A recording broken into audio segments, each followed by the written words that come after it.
Amém. Glória a Deus. Que bom. Que bom que é poder estar na casa do Senhor. Que bom poder estar em família de Deus, reunidos e unidos. Como é maravilhoso. Eu penso que entre as várias coisas importantes que nós temos na vida, creio eu,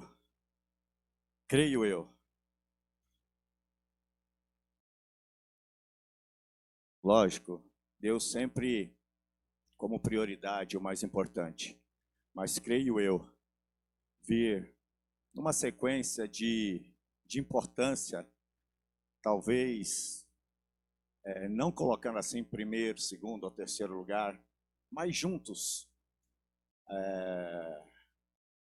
como coisas importantes e prioridades na nossa vida, eu penso que a família tem um destaque especial. A família tem um destaque especial porque é no seio da família que a gente aprende, que a gente cresce, que a gente ensina e é ensinado também. É no seio da família que a gente vence as dificuldades. E esse tema, família, para mim, é um tema de suma importância, porque eu quase perdi a minha família. Na realidade, a ideia de família, ela foi perdida na minha infância. Porque nós atravessamos um período muito difícil como família. A nossa família, ela foi quase destruída.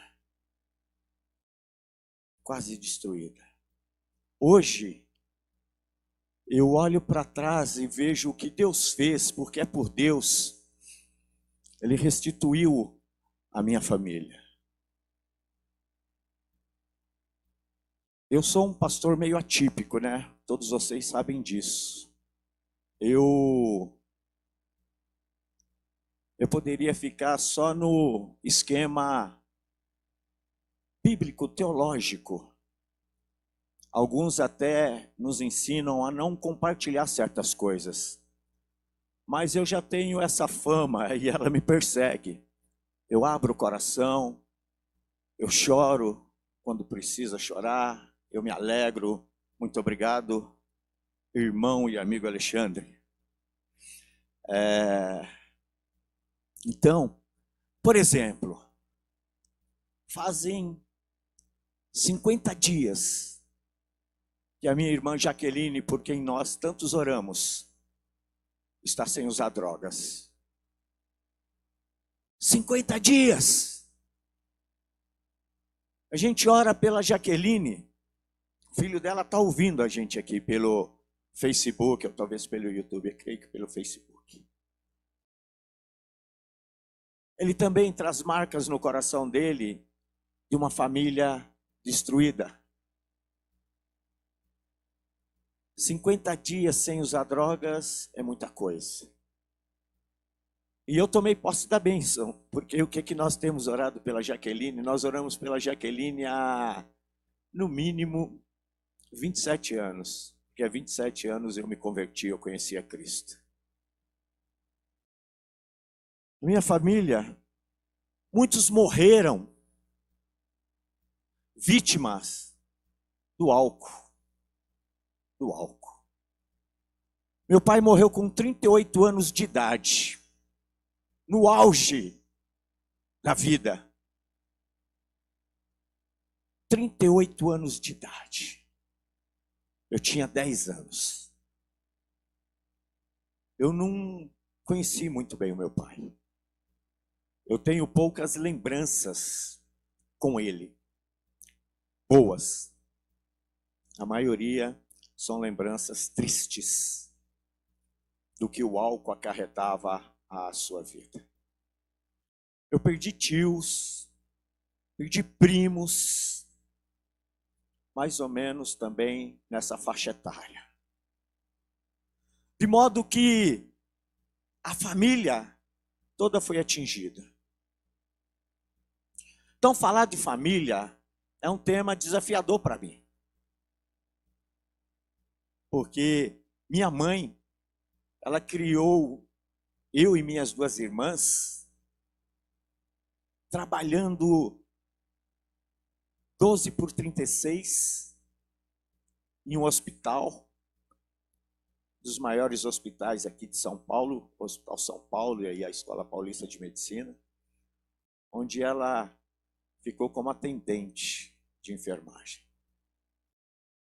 Ela trabalhava de noite, dormia durante o dia e muitas vezes não podia nos ver. E tentava compensar o vazio com as necessidades que nós tínhamos, especialmente lutando para não faltar comida em casa.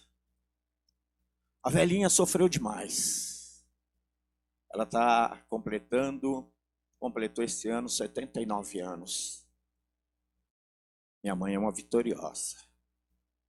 É uma cristã hoje, uma mulher temente a Deus. Minha irmã Adriana também, diaconisa na IPI do Jabaquara.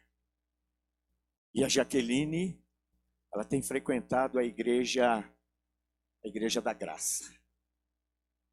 E há 50 dias, contando nos dedos, como aqueles presidiários que ficam na cadeia contando o dia da sua pena, fazendo aqueles risquinhos na parede, contando os dias para sair, contando os dias, 50 dias sem usar drogas. Glória a Deus.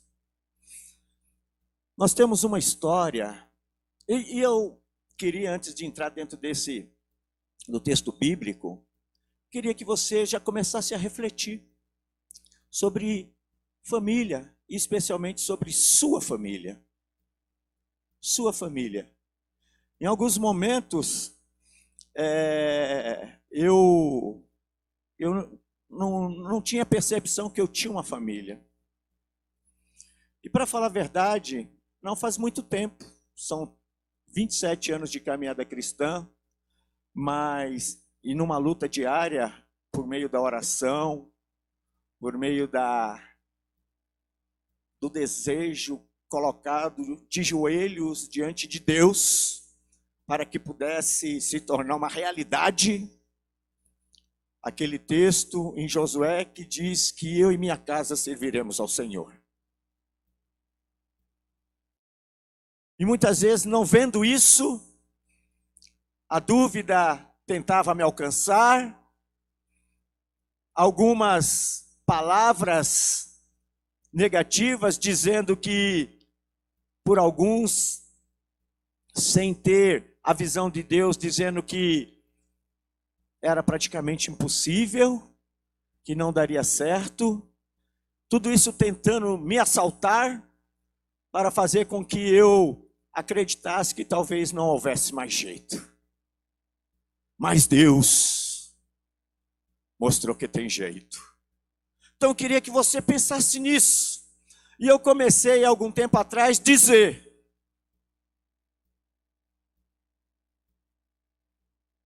Jaqueline é bênção. Felipe é bênção. Adriana é bênção. Edson é bênção do Senhor. Minha mãe é bênção. Meus tios, irmãos de minha mãe e irmãs são bênçãos. Meus primos são bênçãos do Senhor. Porque a gente diz que a palavra tem poder. Mas às vezes nós somos traídos pela palavra porque nós falamos isso, mas agimos de outra forma. E eu comecei a colocar isso dentro do meu coração, especialmente nos momentos de oração, os momentos gostosos de oração que eu tenho e que nós temos aqui como igreja também. E a coisa está mudando. A coisa está mudando. A luz está brilhando cada vez mais. A luz está dissipando todas as trevas. A Bíblia é linda porque a Bíblia ela não conta historinhas bonitinhas somente com um final feliz. Mas eu acredito que no final a felicidade está garantida. Mas nesse interim, a Bíblia nos ensina, a palavra de Deus nos ensina, por meio das experiências relatadas, contidas nela, de que há possibilidade, há jeito,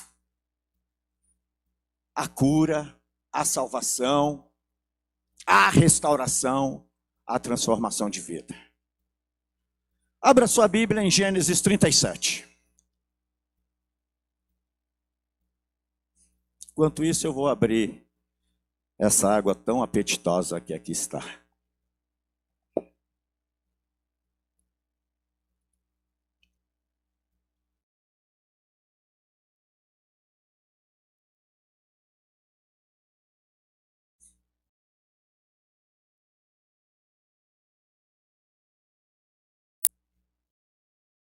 Habitou Jacó na terra das peregrinações de seu pai, na terra de Canaã. Esta é a história de Jacó. Tendo José 17 anos, apacentava os rebanhos com seus irmãos. Sendo ainda jovem, acompanhava os filhos de Bila e os filhos de Zilpa, mulheres de seu pai, e trazia as más notícias deles a seu pai. Ora, Israel amava mais a José que a todos os seus filhos, porque era filho da sua velhice, e fez-lhe uma túnica talar de mangas compridas. Vendo, pois, seus irmãos que o pai amava mais que a todos os outros filhos, odiaram-no, e já não lhe podiam falar pacificamente. Teve José um sonho e o relatou a seus irmãos. Por isso o odiaram ainda mais, pois lhes disse: rogo-vos, ouvi este sonho que tive. Atávamos feixes no campo, e eis que o meu feixe se levantou e ficou em pé, e os vossos feixes o rodeavam e se inclinavam perante o meu. Então lhe disseram seus irmãos: reinarás com efeito sobre nós? E sobre nós dominarás realmente? E com isso, tanto mais o odiavam, por causa dos seus sonhos e de suas palavras. Teve ainda outro sonho, e o referiu a seus irmãos, dizendo: sonhei também que o sol, a lua e 11 estrelas se inclinavam perante mim.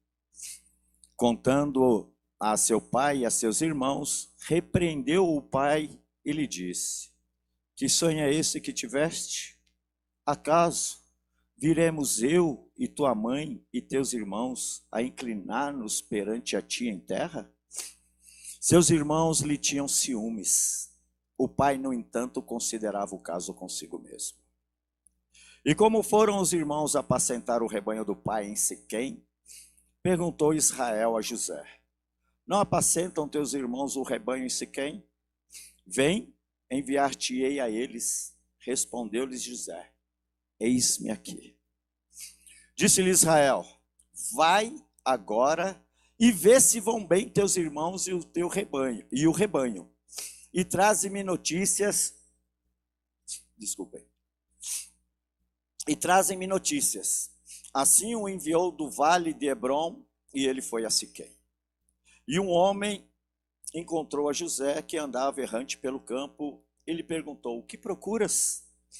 Respondeu: procuro meus irmãos. Dize-me, onde apacentam eles o rebanho? Disse-lhe o homem: foram-se daqui, pois ouvi-os dizer: vamos a Dotã. Então seguiu José atrás dos irmãos e os achou em Dotã. De longe o viram, e antes que chegasse, conspiraram contra ele para o matar. E diziam ao outro: vem lá, ou tal sonhador. Vinde, pois, agora, matemo-lo e lancemo-lo numa dessas cisternas. E diremos, um animal selvagem o comeu, e vejamos em que lhe darão os sonhos. Mas Rúben, ouvindo isso, livrou das mãos deles e disse, não lhes tiremos a vida. Também lhes disse Rúben, não derrameis sangue, lançai-o nessa cisterna que está no deserto, e não ponhais mão sobre ele. Isto disse para o livrar deles, a fim de o restituir ao pai. Mas logo que chegou José a seus irmãos, despiram-no da túnica, a túnica talar, de mangas compridas que trazia. E tomando-o, o lançaram na cisterna vazia, sem água. Ora, sentando-se para comer pão, olharam e viram que uma caravana de ismaelitas vinha de Gileade. Seus camelos traziam aromatas, bálsamo e mirra, que levavam para o Egito. Então disse Judá a seus irmãos, de que nos aproveita matar o nosso irmão e esconder-lhe o sangue? Vinde, vendamo-lo aos ismaelitas, não ponhamos sobre ele a mão, pois é nosso irmão e nossa carne. Seus irmãos concordaram. E passando os mercadores midianitas, os irmãos de José o alçaram e o tiraram da cisterna, e o venderam por 20 siclos de prata aos ismaelitas. Estes levaram José ao Egito. Tendo Rúben voltado à cisterna, eis que José não estava nela. Então rasgou as suas vestes. E voltando a seus irmãos, disse, não está lá o menino. E eu, para onde irei? Então tomaram a túnica de José, mataram um bode e a molharam no sangue. E enviaram a túnica talar de mangas compridas, fizeram-na levar a seu pai e lhe disseram, achamos isto, vê se é ou não a túnica de teu filho. Ele a reconheceu e disse, é a túnica de meu filho. Um animal selvagem o terá comido. Certamente José foi despedaçado. Então Jacó rasgou as suas vestes e se cingiu de pano de saco e lamentou o filho por muitos dias. Levantaram-se todos os seus filhos e todas as suas filhas para o consolarem. Ele, porém, recusou ser consolado e disse, chorando, descerei a meu filho até a sepultura. E de fato chorou seu pai. Entre mentes, os medianitas venderam José no Egito a Potifar, oficial de Faraó, comandante da guarda. História de uma família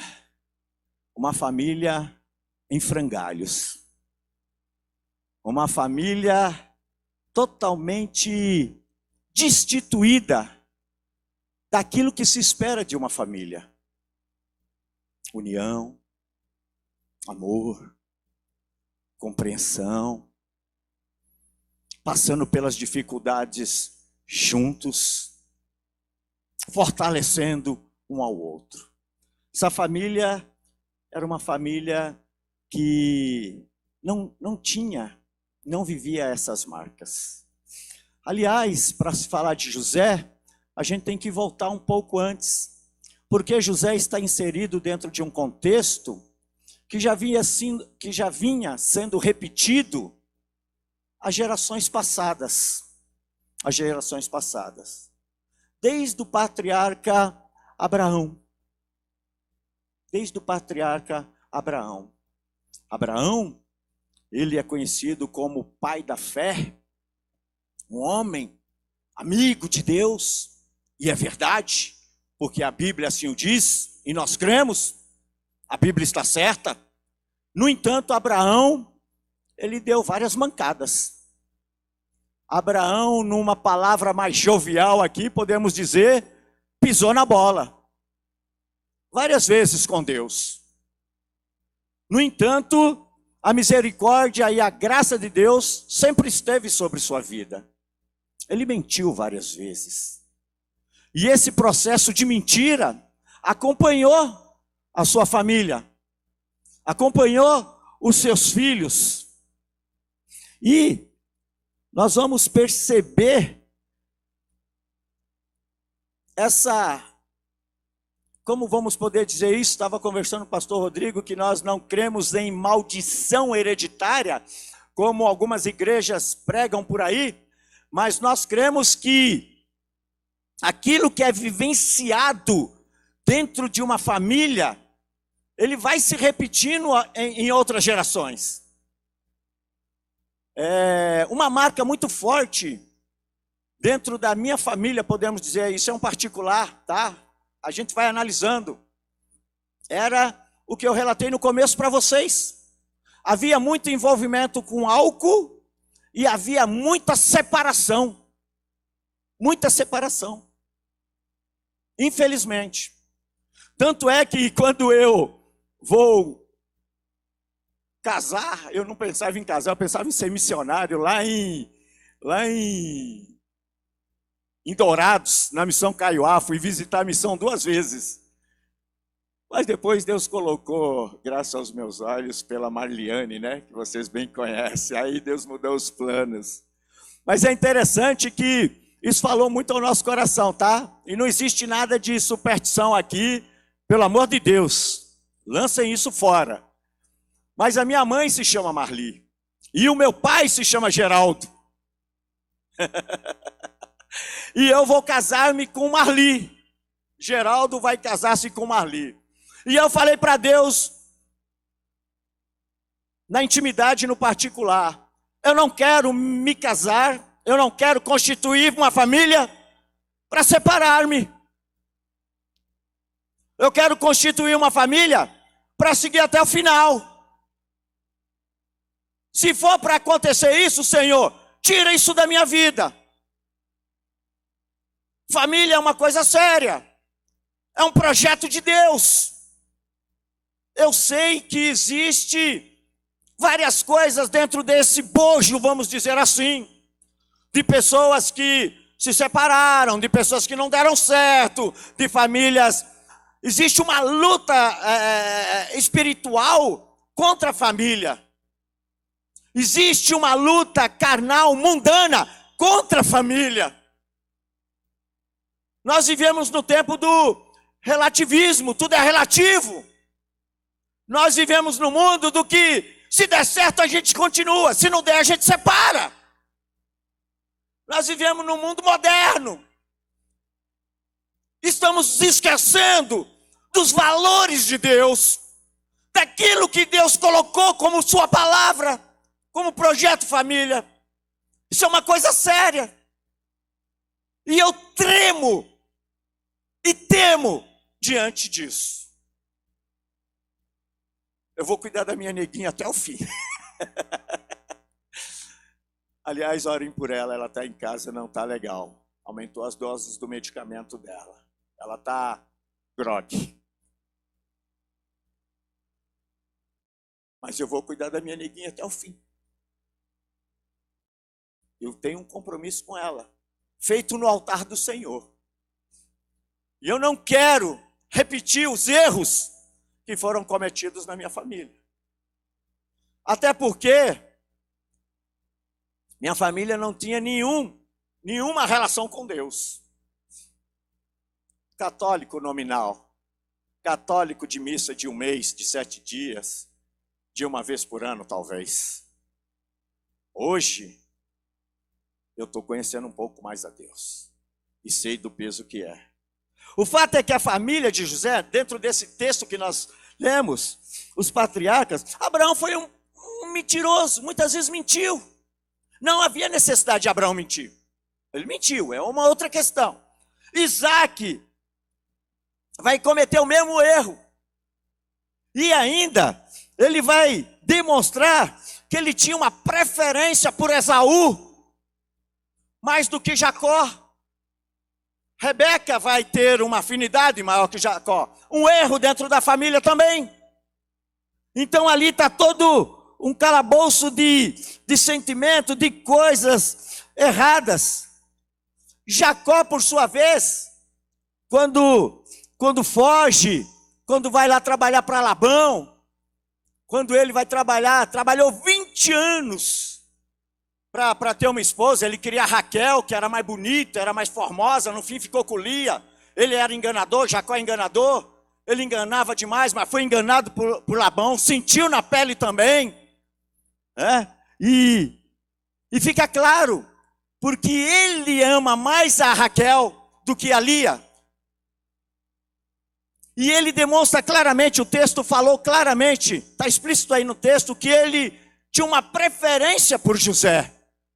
Até porque era o filho da velhice. E ser pai velho, eu não tenho filhos, mas eu sei que é complicado, né? Porque fica paparicado mesmo, né? Fica paparicado, ser pai velho. Eu e a Marli não temos mais condições de ter filho, mas imagine eu sendo pai agora. Acho que ia ficar bobo, né? Bobo. Então, ele tinha isso, então tinha preferência por José entre os seus filhos. Então, uma família, aqui se você percebe, se você ler antes do 37, pega lá atrás e começa a ler, você vai ver no enredo, estilo novela mexicana. Cheio de coisas, mentiras, cheio de enganações. Houve estupro dentro da família. Diná, filha de Lia, com Jacó, vai ser violentada. Nós vamos ter aqui desejo de assassinato. Já nasce lá atrás. Esaú, quando é enganado por Jacó, comandado pela sua mãe, Rebeca, ele pega e fala: meu pai está para morrer. Assim que ele morrer, eu tiro a vida desse cara. Eu já vou dar um jeito na situação. E Jacó sai da presença de Esaú. Ele foge. Então, nós temos aqui a questão das preferências aos filhos. Né? Nós temos aqui invejas entre os irmãos. O texto diz muito claro que os irmãos começaram a odiar José. E esse ódio ele foi numa crescente. Cada vez mais. José inexperiente, meninão, 17 anos de idade, adolescente, querendo aparecer, né? Aqui eu não sei exatamente se na inocência, na pureza de coração, ou se querendo se firmar diante dos irmãos também, contando seus sonhos. Vocês vão me servir. Esses feixes se dobrando, simboliza vocês aqui, ó, se inclinando a mim. Ele conta isso, inclusive, para o pai e para a mãe, dizendo sobre o sol, sobre a lua. Então, nós temos as disputas dentro da família, dos pais pelos filhos, das esposas pelo marido, que nunca foi projeto de Deus também. Porque projeto de Deus é família entre um homem e uma mulher. O original é esse. Essa questão de falar que certas culturas aceitam aí suas concubinas, como aceitavam aqui, isso foi um arranjo social, mas não a vontade de Deus. Tanto é que esses modelos de casamentos novos, modernos que nós estamos vendo, pode ser muito bonitinho no papel, mas no final estão pagando a conta. Porque o projeto de Deus original é um casamento entre homem e mulher. Começava a ter esse desejo. Tem uma que vai trocar mandrágoras por uma noite de sexo com o marido. Então nós vemos toda a questão de modelos de casamento diferentes. Nós vamos ver uma questão de incesto. Olha como a Bíblia é, irmãos. A Bíblia não esconde nada. Incesto, porque Rúben, esse que protegeu José, ele vai dar uma mancada com o pai dele lá na frente. Porque ele vai ter um caso com uma das concubinas do seu pai. Terrível. idolatria. Raquel, quando foge com Jacó, ela traz, entre os pertences dela, ela traz os deuses de Labão. Mente ali para o seu pai, dizendo que estava nos dias das mulheres, e aquilo contaminava. O seu pai então não pode revistá-la. Ele passa por mentiroso, porque ele sabe que foi tirado os seus pertences, os seus ídolos, os seus deuses de sua casa, mas Jacó, como ele não encontra nada, cai em cima dele. Então nós percebemos até aqui, uma geração após outra, repetindo os mesmos erros, e especificamente na história de José. O que nós podemos aprender com ele, com a sua caminhada, diante desse caos? Um caos, um verdadeiro caos. Família dilacerada, família em frangalhos. Eu lembro de uma família na Vila Guarani, onde eu morei muito tempo, a maior parte da minha vida eu passei lá, que era a melhor casa do bairro. Seria uma mansão, vamos dizer assim, dentro do bairro, né? Lógico, ali de Vila Guarani, porque era uma casa enorme. Havia ali pai, mãe, mais 3 filhos. Tinham 5 carros na garagem. 5 carros na garagem, carros bons, para a época. E a gente passava em frente àquela casa, ficava sonhando com uma casa daquela, vendo os filhos saírem, tal, chegando de carro, né? Aquela vida, ostentando aquela vida burguesa, vamos dizer assim. E uma vez, o filho mais novo, conversando com o dono da fabriquinha onde eu trabalhava, a fabriquinha de vela. Eles lembram disso.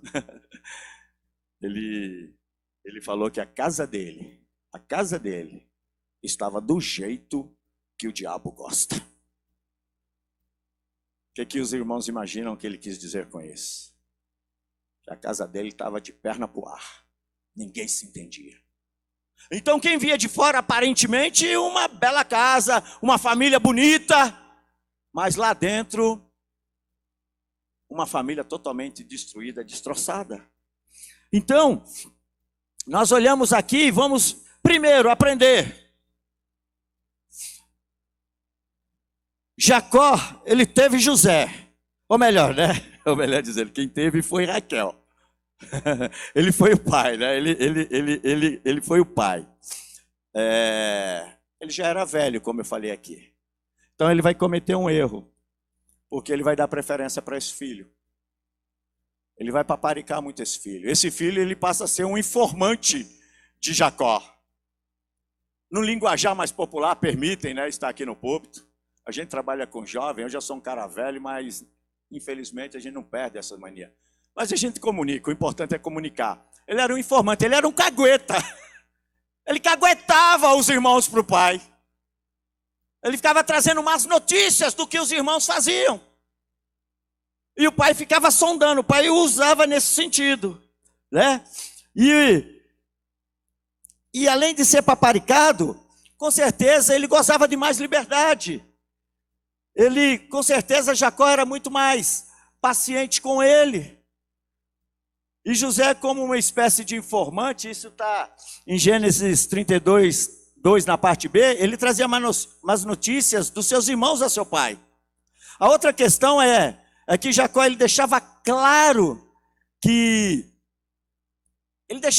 ele não fazia questão de esconder. Ele tinha preferência. Por quê? Ele vai dar uma túnica para o José.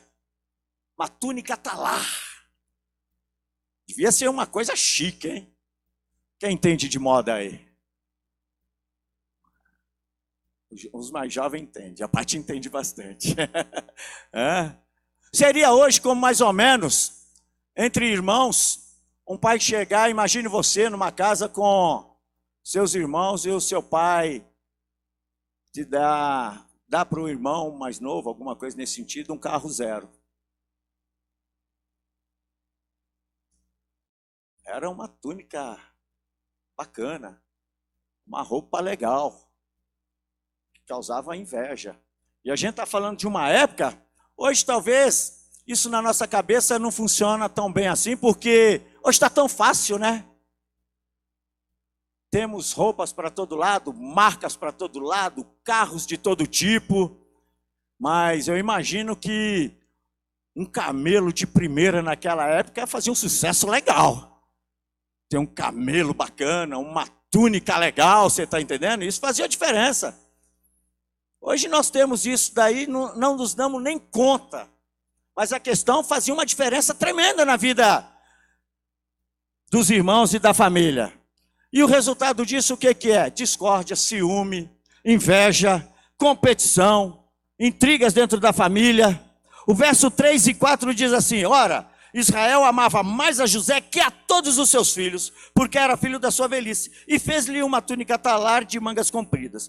Vendo, pois, seus irmãos que o pai o amava mais que a todos os outros filhos, odiaram-no e já não podiam conversar com ele pacificamente. Já não havia diálogo. Os caras já não se entendiam. Pintou um clima ruim entre a família. E é claro que nos textos anteriores, também é claro que nos textos anteriores, que Jacó amava muito mais, nos textos anteriores, que eu digo nos textos, nos capítulos anteriores, fica claro que ele amava muito mais a Raquel. Então nós temos aí um problema, como se não bastasse todas essas atitudes do pai, José, como eu disse, ele inexperiente, não procurava apaziguar as coisas, relatava seus sonhos, provocando ainda mais a ira dos irmãos. Com isso, o quadro familiar foi só se agravando. E o ponto culminante, lendo o capítulo 37, qual é o ponto culminante aqui? Os irmãos fazem um plano diabólico. Vamos matar esse cara. Vamos resolver o nosso problema. Ou seja, quando as coisas não são resolvidas, quando não há um diálogo, quando não encaramos os problemas, quando não encaramos as dificuldades, a palavra de Deus ela é clara, porque ela diz que um problema chama outro problema, quando não resolvido, e um abismo chama outro abismo, e nós vamos entrando dentro disso, isso vai se tornando um redemoinho, um furacão, e daqui a pouco nós estamos totalmente envolvidos dentro disso. Nós aprendemos aqui então que nós devemos dialogar, conversar, buscar a direção de Deus para a nossa família, buscar a direção de Deus para a nossa vida. Porque percebem como foi a crescente? A gente está falando de um assassinato, mas isso foi um passo após outro. Eles não decidiram, numa intriga, acabar com a vida de José, num dia para o outro. Eles resolveram fazer isso no decorrer da caminhada.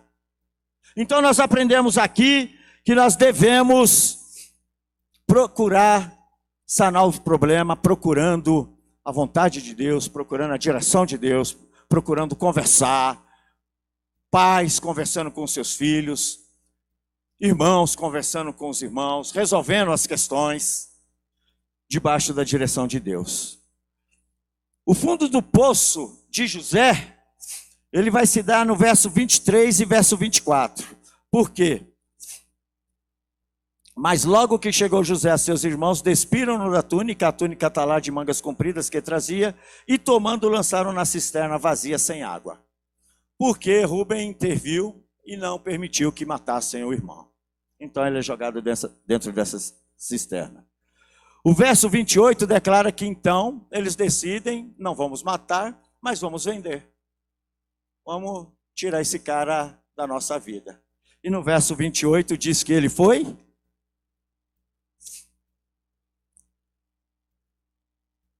E passando os mercadores medianitas, os irmãos de José o alçaram e o tiraram da cisterna e o venderam por 20 ciclos de prata aos ismaelitas. Estes levaram José ao Egito. Com a roupa de José, aquele plano mirabolante, diabólico, mancham de sangue. fazem toda uma encenação, levam para o seu pai. O seu pai chora, a palavra ali diz que ele chorou e não quis ser consolado. Os filhos, as filhas, todo mundo procura. Uma falsidade, né? Porque os filhos querendo consolar o pai. Brincadeira, né? Esses dias na televisão estava passando um cara que tirou a vida da esposa e foi no cemitério, chorando em cima do caixão. Uma falsidade tremenda. E o pai recusou-se a ser consolado. E o triste fim de Jacó, a história acabou, irmãos. O relato da família acabou. Triste fim. Muitas famílias, e eu estou dando essa pausa aqui para dizer que muitas famílias acabam assim. Triste fim. Mas o que eu quero dizer, a palavra é uma palavra forte, uma palavra de esperança. Que esse pode ser um triste fim. Pode, não deve. E especialmente com Deus ao nosso lado, nós podemos virar o jogo. José, ele vai demonstrar isso na sua vida, porque ele cai literalmente dentro do poço, é jogado, é no fundo do poço, como diz alguns aí. Vai ser vendido como escravo, vai para a casa de Potifar. Só que lá na casa de Potifar, o que vai acontecer? Ele vai ser colocado, como o braço direito de Potifar. No entanto, como se não bastasse, ali ele vai ser incriminado também de algo que ele não fez. A mulher de Potifar, que devia ser uma bela mulher, afinal era o comandante do faraó, vai tentar seduzi-lo, e ele vai resistir, vai dizer não ao pecado, ao assédio. Ou seja, José, ele mostra aqui hombridade. Se ele foi com 17, ele ainda é um garotão aqui. Vamos calcular que ele estivesse com seus 19, 20 anos. Mas já mais consciente, amadurecendo, foge da presença da mulher, diz não ao pecado, diz não ao assédio, é um homem honesto, é um cara que quer fazer o que é correto. Temos que ressaltar que mesmo sendo um cagueta, um informante do pai, ele era obediente ao pai. E Deus via o coração de José. Então, nós aprendemos aqui com José a fugir do pecado, a procurar ter uma vida ilibada, uma vida pura, a não fazermos com os outros talvez aquilo que fizeram com nós. Porque José tinha tudo para ser um cara odioso, um cara cheio de mágoas, cheio de raiva, cheio de vingança no coração. Nós não vamos perceber isso na vida de José. Nós vamos perceber um cara amoroso. Está falando o pastor Rodrigo que eu li muitas coisas a respeito de José nesse sentido. E tem umas linhas teológicas aí que massacram esse cara. Mas eu não quis ir por essa linha de modo nenhum, elas não me convenceram. Porque de fato, no relato bíblico eu vejo um cara que no final das contas, no final, ele vai compreender os desígnios de Deus. Ele vai compreender que todas as coisas cooperam para o bem daqueles que amam e confiam em Deus verdadeiramente. Ele vai compreender que Deus está no controle das coisas. E nós precisamos compreender isso. E nós dizemos a todo momento, Deus está no controle, Deus está no comando. Mas quando isso é para ser colocado em prática, no viver mesmo, mais uma vez, repito, somos às vezes traídos pela palavra. E é nesses momentos que nós temos que afirmar, nos momentos difíceis, nos momentos de perseguição, nos momentos de dificuldades na vida que nós enfrentamos. É nesse momento que talvez você esteja aí vivendo. Eu estou vivendo. Mas é nesses momentos que eu tenho a afirmar o Deus que eu creio. Que de fato Ele está no comando. Que nada foge ao controle, ao olhar, ao cuidado, ao zelo de Deus sobre a minha vida e sobre a sua vida. Então nós percebemos aqui, José nos ensina que não devemos alimentar tais sentimentos. Ele poderia ter se alimentado desses sentimentos, ter nutrido todo o ódio, toda a rejeição, toda a raiva, tudo aquilo que ele recebeu dos seus irmãos. Precisamos aprender a confiar em Deus. Deus de fato está no comando, Ele está no controle. Se falamos, devemos viver como falamos. Essa é a ideia. E de escravo, José vai chegar a governador do Egito. Porque lá na cadeia, injustamente, ele vai interpretar os sonhos. Os seus sonhos vão ser realizados. A interpretação dos seus sonhos, aliás.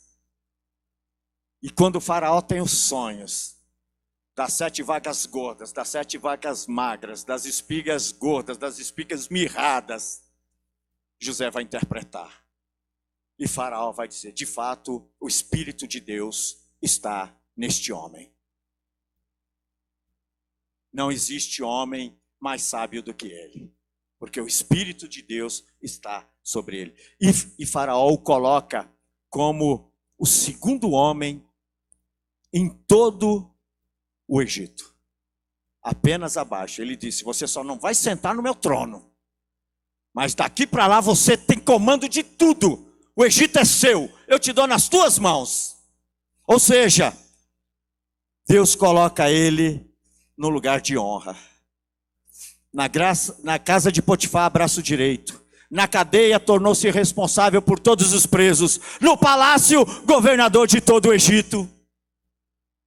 E lá ele vai entender os desígnios de Deus, porque Deus o leva para lá e ele vai relatar isso a seus irmãos. Porque diante da fome dos 7 anos, os irmãos vão buscar alimento lá no Egito. Ele reconhece os seus irmãos. E depois ele vai trazer toda a sua família. E ele vai perdoar a todos. Ele vai perdoar a todos. Seus irmãos estavam com medo que ele fosse se vingar. Então nós aprendemos aqui uma lição maravilhosa. Os irmãos sofreram por 20 anos por não terem pedido perdão. 20 anos depois de terem vendido José como escravo aos midianitas, eles passaram 20 anos até o encontro com José. 20 anos o seu coração, os seus corações amargaram a dor, o sofrimento, a culpa de consciência por terem feito aquilo. No entanto, quando estão diante de José, José os perdoa. José perdoou a todos. Cristo nos dá condições de perdoar. É difícil perdoar. Não é fácil, eu sei. Eu creio que perdoar é um processo.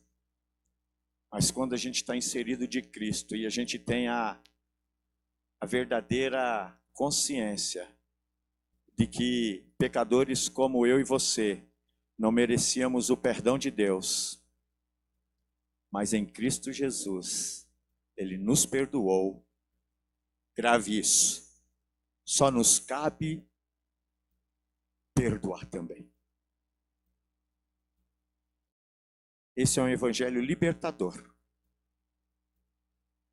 Esse é um evangelho libertador. Não sei se vocês têm experiência, mas eu tenho.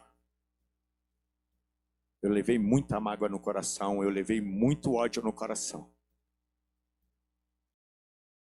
Com 10 anos de idade eu pensava em fazer loucura, fazer besteira. E só pela misericórdia de Deus hoje eu estou aqui hoje, com vocês, conversando, falando que para Deus tudo é possível. Então eu queria finalizar essa minha palavra fazendo você lembrar que você tem uma família. Muitos aqui estão sozinhos, mas nem por isso deixam de ter família. A gente não escolhe família, a gente não escolhe onde vai nascer, né? Deus nos dá. Mas eu queria que você trouxesse à sua mente, à sua memória, os membros da sua família. Que você declarasse diante do Senhor, no silêncio do teu coração, da tua mente apaziguada pela paz de Jesus, essa paz que foi cantada aqui tão maravilhosamente, tocou-me, e que você lembrasse dos seus familiares. E mesmo com aqueles que você tem, talvez ainda um pouco de ranço, talvez até mais que isso, não tem afinidade mesmo, que você declarasse: é bênção. É bênção. É bênção. É bênção de Deus para a minha vida. É bênção de Deus na minha casa. Mesmo aquele que você brigou, que você foi marcado, foi machucado, ou machucou, mas que você dissesse: é bênção, eu perdoo.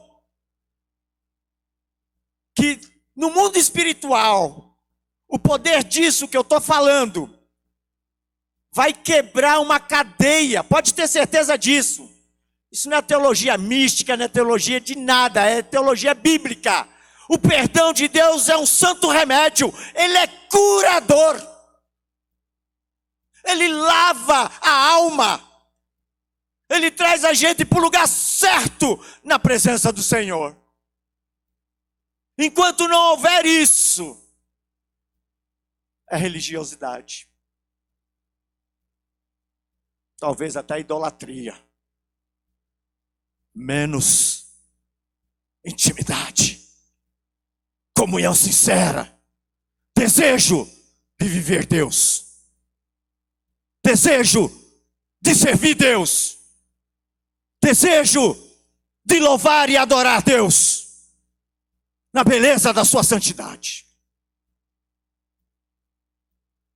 Que Deus abençoe a sua vida. Abençoe o seu pensamento agora. O seu pensamento agora. Que Ele está ouvindo. A palavra diz que Deus sonda-me e conhece-me. Sabe dos meus pensamentos. Antes mesmo da palavra me sair a boca, já sabe o que eu vou dizer.